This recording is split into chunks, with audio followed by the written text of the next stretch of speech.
So in the next task in this exercise, task 5, we're going to configure our TC endpoint to register with Cisco Unified Communications Manager. I'm going to use a web browser. We're going to go to Configuration, System Configuration, and Provisioning.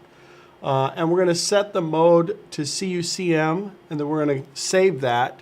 We'll put in the IP address of the TFTP server manually using that external manager section in the address field, and the IP address of our TFTP server is actually the call manager that we have in our environment. We're going to set up our domain name for ccnacollab.com, and then we're going to verify that the external management protocol is set to HTTP for our quickset, so that this quickset can download the configuration from Unified Communications Manager TFTP service.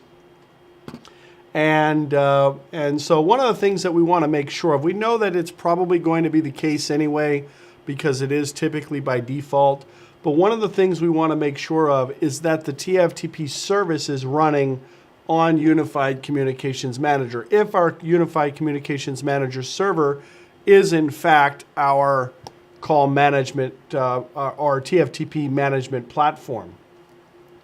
So we can go under log into Cisco Unified Communications Manager Administration, and then we go under Unified Serviceability.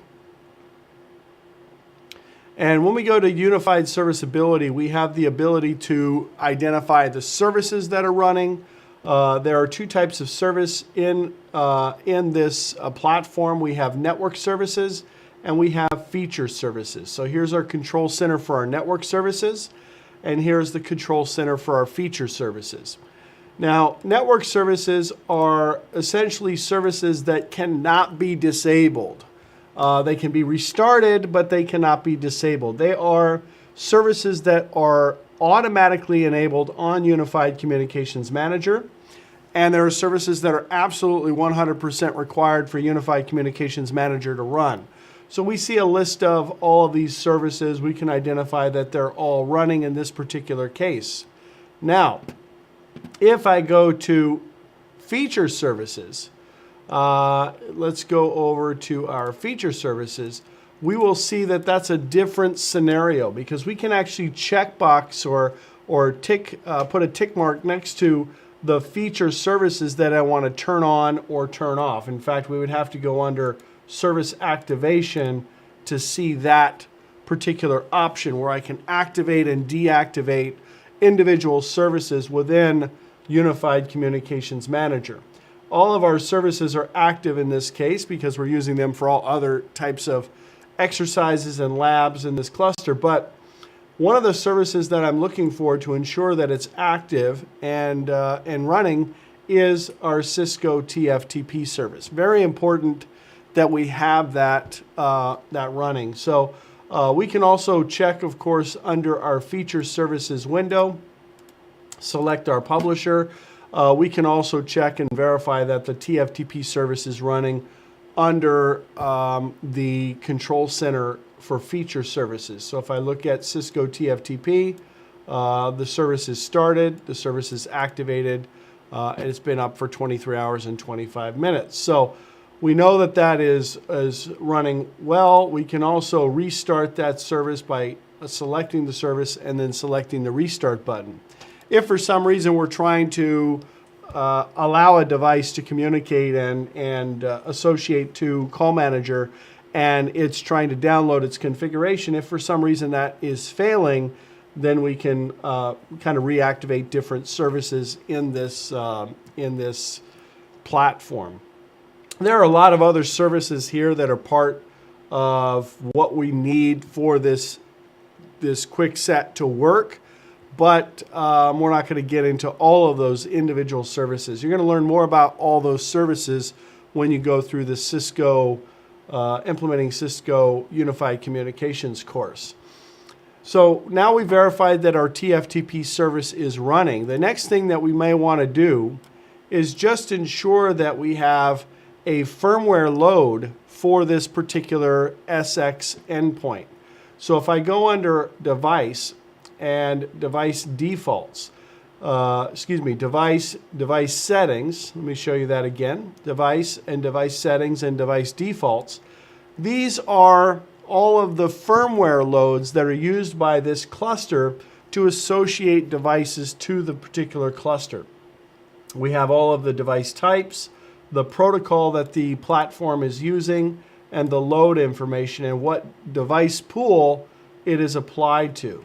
Now, in the case of our environment, every one of these firmware loads are applied to the default device pool. If at some point later on we decided to, say, create our own unique device pool that allowed us to kind of control individual configurations of devices in different locations based on their date and time group, their location, their physical location, etc., then we would have to specify firmware loads for those particular device pools. In the case here, we're just putting all of our devices into the default device pool. Now, if I do a quick search on SX, here is the SX Telepresence SX20. Notice we do not have a firmware file specified. So what's going to happen in this case is that whatever firmware is on the device itself is what's going to load. We're not pushing out any new firmware.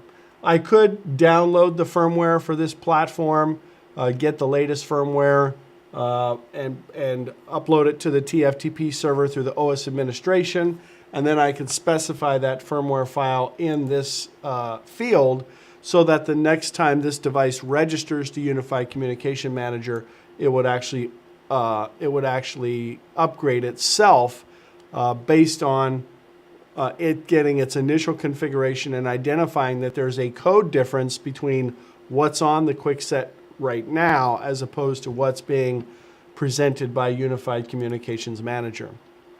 So one other thing I wanted to show you guys before I got into this last and final task in our exercise is this device pool configuration. We really kind of consider the device pool as a cornerstone or a key component in adding devices to the Unified Communications Manager cluster. We see device pool information referenced from so many other configuration points and configuration aspects that it really is truly a very important component in the configuration. I have a document that I created that I use for my in-classroom courses that allows me to identify all of the device dependencies in Unified Communications Manager. And the biggest block in this flow chart of dependencies is the device pool. So it really is kind of the center of this Unified Communications configuration. The device pool allows us to define a call manager group, which allows us to identify which servers we're going to register to, primary, secondary, tertiary servers, so we can have a group of or a cluster of servers. And we can load share by having different devices having a different call manager group. Calling search space for auto registration. So if I wanted these phones and the endpoints to auto register to the system and assign themselves a directory number based on that auto registration process, then I would set up this auto registration search space so that we can restrict what those auto registered phones would actually be able to dial. The roaming sensitive settings are what are really kind of important and really is what drives the whole device pool concept, because we have devices throughout our enterprise that are part of different areas in our enterprise. We might have an office in Dallas, we might have an office in Los Angeles, an office in New York. So those offices are going to have different times and different dates, potentially different dates, depending on whether they're globalized offices or not. They're going to be certainly in a different region. We might have a Midwest region or a West Coast region or an East Coast region, or we might even set up regions based on the actual city. They're going to have a different location. The locale is where I can utilize whether or not we're going to change the language for that particular device pool. So if I have an office in Brazil, for example, the locale might be Portuguese or or based on Brazil. SRST for remote survivability. If we lose connectivity to the cluster, can we maintain our dialing? So a lot of these characteristics are unique to a device based on that device's location in your enterprise. It's beyond really the scope of this particular course, but it's such an important component that I felt like we wanted to at least look at this concept of device pool. Now you'll notice there are several different entries in this device pool configuration that have an asterisk next to them, which means that those are required components in the device pool. This is what I was talking about with regard to dependencies. We don't configure our device pools in our cluster until we've gone through and configured all of these individual components that we're going to reference in the device pool. So there is really kind of this order of configuration when you're setting up a cluster for the first time, this order of configuration that you have to take to ensure that you're going to have the appropriate pre-configured components before you start configuring all of the other components.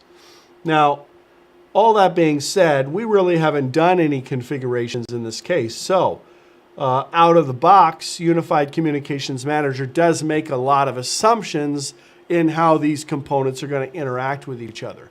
They're not necessarily the best assumptions, but they are assumptions in as much as they will allow at least some sort of communication.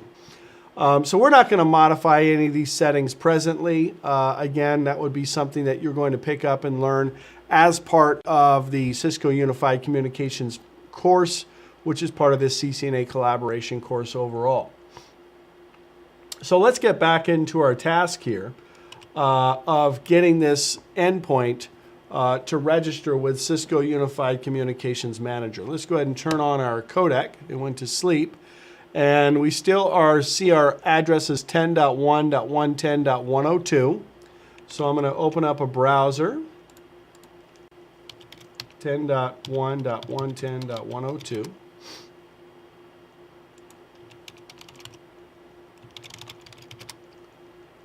And we'll go ahead and get into our configuration here. Now we see the status of SIP is failed, meaning that Call Manager did kind of recognize this codec. We see that it did learn some information from Unified Communications Manager, like its extension and the proxy address. So we know that there is information that's being received by Unified Communications Manager. In fact, if I go under Device and Phone, if you recall, we had set up this codec previously to operate within Unified Communications Manager. But now we need to go ahead and complete the second half of the configuration, which is to ensure that the codec itself has the ability to communicate with Unified Communications Manager to provision itself. So we're going to go into configuration. Let's switch back here. We're going to go into configuration, and we'll go to system configuration, which is where 90% of all of our configuration tasks reside anyway. And then we're going to go into provisioning. So let's go down to provisioning. All right, now the connectivity we're going to set to CUC, internal, excuse me. And we're going to set the HTTP method of we'll leave that at post for now. We might have to change that to get, but an HTTP post should work just fine in this case. Now the password that we need for this configuration is the password that's going to allow us to actually connect to Cisco Unified Communication Manager. And we are using, let me go and we're using CCM admin. Let me just verify the password real quick because we've been changing this password. So we finally realized the password. We did change the password recently. So we got into our Cisco Unified Communications Manager. CCM admin is our login name, AD pass 1. is our password. The mode is Cisco Unified Communications Manager. Now, we can have this quick set managed by telepresence management, our VCS, our video conferencing server, a callaway server, or Cisco Unified Communications Manager. In this case, we're going to go ahead and specify Cisco Unified Communications Manager as our platform that's going to manage this endpoint. And as far as the external manager goes, we want to specify the TFTP server address, which is our Unified Communications Manager. So let's go ahead and set that. 10.1.5.15. Our domain is ccnacolab.com. And we're going to leave the protocol as HTTP, and we're going to leave the path as blank. The path itself should just go to the root of the system. So we've now saved all of these components. And again, when you modify the configuration of the codec, the CTS, the C60 QuickSet codec, once you click Save on these individual fields, it's saved into the codec configuration. There isn't like a global save option for this particular codec. So we left our method as auto. I had switched it originally to internal. It probably wouldn't make much of a difference, but we went ahead and left it as auto in this case, and we will mess around with that if we need to, but for the most part, auto is fine. The method of post, the login name and password, the domain, and the protocol. Now, once I configure that information, there are a couple of other things I need to verify, but once I configure that information, this device should now pretty much be ready to register to the system. A couple of things we have to change. We have to make sure, of course, DNS is working on this platform. DNS would be something that we would potentially learn through DHCP, but we're going to go ahead and manually configure that. And then we have to restart the device so that it will actually start to download its configuration. So let's go to configuration and then system configuration and network. And let's go ahead and ensure that we have the appropriate DNS information. Our domain name is ccnacolab.com. And our server, we have an Active Directory server in our cluster here, or in our domain, that is also acting as DNS. So we want to make sure that we set those values. Now we do have this set here, the DHCP request TFTP server address. So in the process of registration, the codec itself should actually obtain the TFTP address through the DHCP process using option 150. In our particular case, we went ahead and manually configured that component as well as part of our process, but it isn't necessarily something that you would have to do. It would only be required if you have maybe you're not receiving option 150, or if the phones themselves use a different TFTP server than your telepresence endpoint. So we essentially configured that TFTP address in the network services field. So that's going to allow us to identify the address or the TFTP server manually. So the last step is then to go to maintenance and then restart the endpoint. So let's go over to maintenance and let's do a quick restart. We're going to restart the telepresence device. And of course, we'll lose connectivity to the device for a couple of minutes, and the device is going to reboot. This process does take a couple of minutes. Then once this process is done, we can go back and verify that we should be registered to 10.1.5.15 on the SIP proxy status, and that our extension, our URI, should actually be 1003 at pub. So hopefully that's what we will see. So the codec is presently rebooting. In a couple of minutes, we should be able to verify the status.